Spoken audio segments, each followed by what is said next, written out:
What is up, my friends, and welcome to another edition of AEW Weekend Review. I'm your host, Mark Perry, editor of Pro Wrestling News Hub, covering pro wrestling and not sports entertainment. On this week's show, news about Ivelisse and the eight-man single elimination tournament. Plus, we have our question of the week and such. How do you get in touch with the show? You email podcast at Pro Wrestling News Hub with your MP3s or call 888-430-7692 extension 3. Remember, cutoff time is 6 p.m. Eastern on Thursdays. Plus, leave us a review on Apple Podcasts. We'll read it on the show. We really appreciate that. This week's question of the week, name your top 3 tag teams. Mr. Fourth Row goes over that, and you'll have my picks as well. Plus, this next week's question of the week, pick the 8-man single elimination tournament. We want you to tell us who is going to win that tournament. You'll have my picks at the end of the show. Plus, you'll hear from Mr. Fourth Row as always. So without further ado, folks, let's just get into the week that was AEW.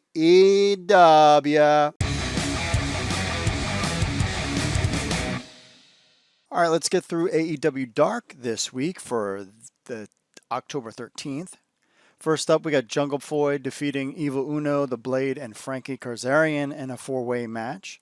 The Lucha Brothers, Pentagon, and Rey Fenix defeated Lee Johnson and Cesar Bonani. Brandon Cutler and Peter Avalon in a singles match ends in a double disqualification. They still can't get it together. Matt Sydal defeated Sonny Kiss. The Dark Order, Alex Reynolds and John Silver, and Preston Vance defeated Aaron Sorlow, Angel Fashion, and Mbadu. Red Velvet defeated Elena Black. I think this is Elena's first time on AEW Dark. Ricky Starks defeated Fuego del Sol, pal of Sammy Guevara. The Gun Club, Billy and Austin defeated Razine and Max Stardom. Darby Allin defeated Nick Comitato, pretty big dude. Colt Cabana defeated Griff Garrison. Nyla Rose defeated Caitlin King. Joey Janela defeated D3. Wardlow defeated Elijah Dean. Eddie Kingston defeated Baron Black. And that concludes this week's AEW Dark. Dynamite results for October 14th, I should say. We were live from Daly's Place. First, we had the AEW World Tag Team title match. Cash Wheeler and Dax Harwood versus the Best Friends, Chuck Taylor and Trent. Winner, no shocker here, FTR.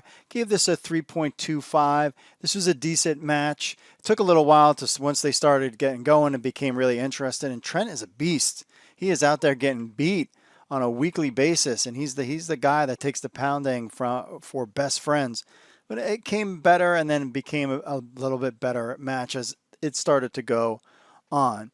Then we had Miro and Kip Sabian versus Lee Johnson and Sean Maluta.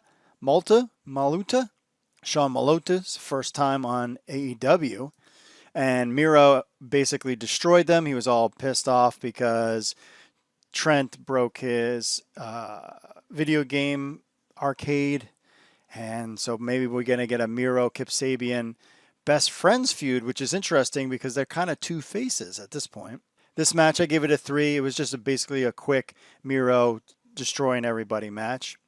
We got an MJF and Chris Jericho segment setting stuff up for next week where MJF kind of says, and sort of, he wants to join the Inner Circle. We have a funny segment with Britt Baker and Tony Schiavone at the sauna spa. That was kind of funny if you didn't see some clips of that. The American Nightmare, Cody versus Orange Cassidy. Winner, it was a draw. Surprisingly, and this is something I need to think about when I'm designing the AEW fantasy wrestling, is that we could get some draws. I give this a 3.5 grade. I thought this was a good match. Took a little while to get going, but then it really was like, he's not gonna lose. He's gonna win. Orange Cassidy put on a good show. This was a fun match. We got a Matt Hardy segment, in which he says he's gonna be back. Sammy Guevara then taunts him, so I think we got that going on. Next week, there was a tag team tournament announced, a 4-way tag team tournament. It was kind of very quickly done. We got Hikaru Shida versus Big Swole in a women's title match. Winner, Hikaru Shida. I gave this 2.75, both for the women's match. I thought this was good, and they gave them a lot of time to wrestle too and kind of tell their story. There's some little slow things here and there. Uh, but I think both wrestlers did a good job. Then we got Jon Moxley versus Lance Archer, and they were beating themselves up before the show even started, before even they could even get to the ring. Winner, Jon Moxley. I give this a 3.75. This was the elite match of the night by far.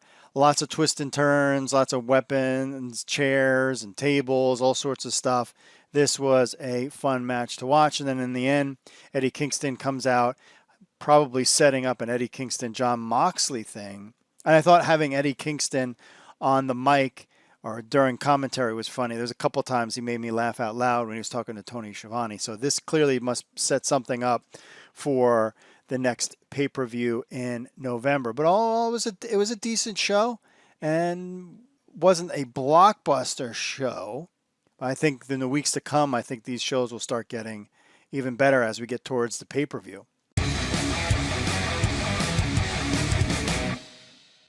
We don't know much about the card for next week's AEW Dynamite, but it's going to be jam-packed. We got, first up, the four-way tag team match, Private Party, The Butcher and the Blade, Dark Order's Alex Reynolds and John Silver versus the Young Bucks, the number one contender tag match. So this must set things up then for pay-per-view in November. We have a world title eliminator match. Matches will start next week. We've got Penta El Zero versus Rey Fenix, so that will be a good one. Kenny Omega versus Joey Janela. Colt Cabana versus Hangman. Wardlow versus Jungle Boy. Those will be your matches. I'm not sure if we'll get all four matches or just two of those matches, and the finals will be on November 7th at Full Gear. I have a feeling it's going to be, if I were to pick, I would say Kenny Omega, Hangman, and Page will be the finals there. But hey, the Penta versus Rey Fenix is the match I want to see the most. And I think you'll get Hangman. I think you'll get Colt. I think Hangman will beat Colt. I think Wardlow will beat Jungle Boy. I think Kenny Omega will beat Joey Janela. I think Phoenix will beat Penta. And then we'll get Kenny Omega, Phoenix, Hangman, Wardlow. And then we'll get Kenny Omega and Page at Full Gear. And we also have the announcement of MJF's and Chris Jericho's steak dinner. That's really about it that we have so far for next week's live AEW Dynamite.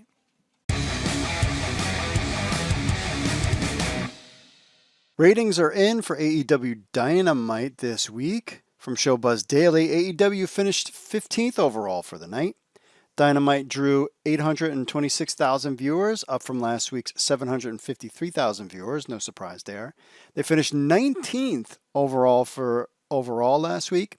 Dynamite, of course, was live from Daly's Place again in Jacksonville and featured the one-year anniversary of AEW Dynamite with all 4 championship belts on the line.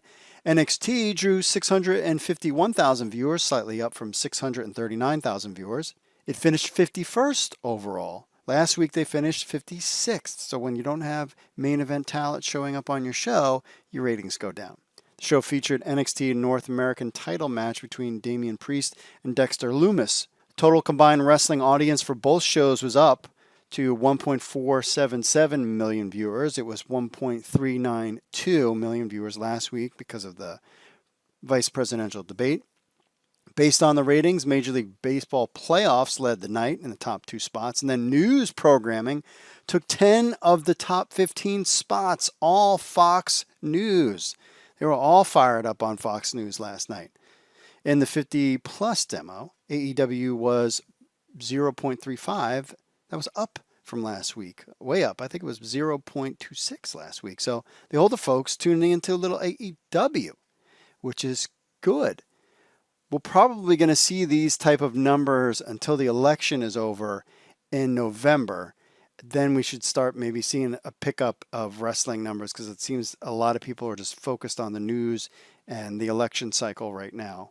But still, 800,000 plus is pretty good for AEW.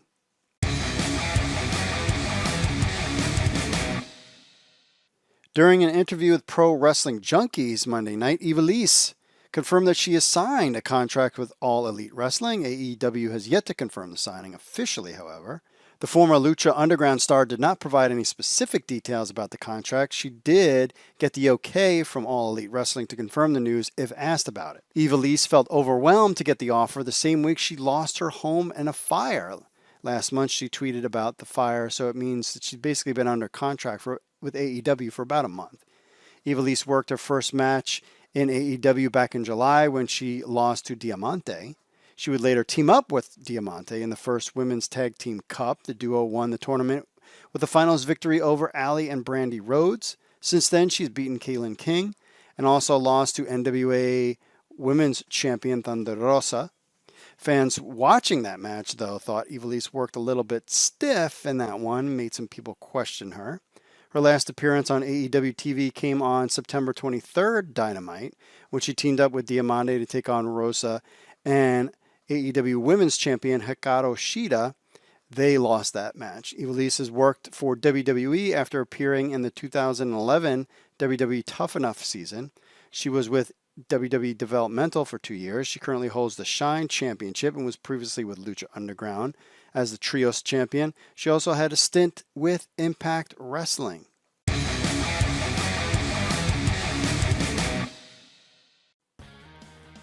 Did you know you can get all the latest AEW news right from your phone? That's right, we're excited to announce the Pro Wrestling News Hub app.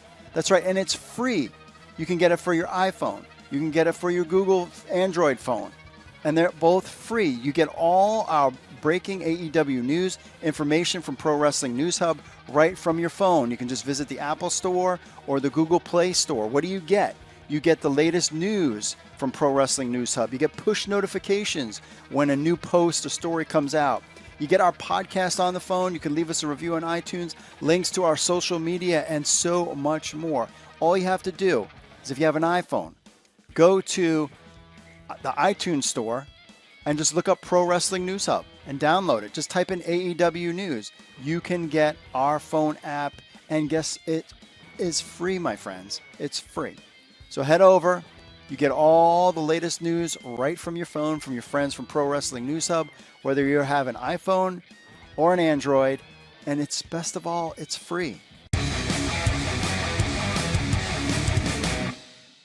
All right, let's quickly get to our social media. The Brothers Awe on the YouTube says, keep going with this. Talking about our videos, we're getting a lot of feedback of people really liking our videos on the YouTube. So you should subscribe to our channel. We'll really appreciate it. Oh, and now we've got, you know who, Mr. Fourth Row.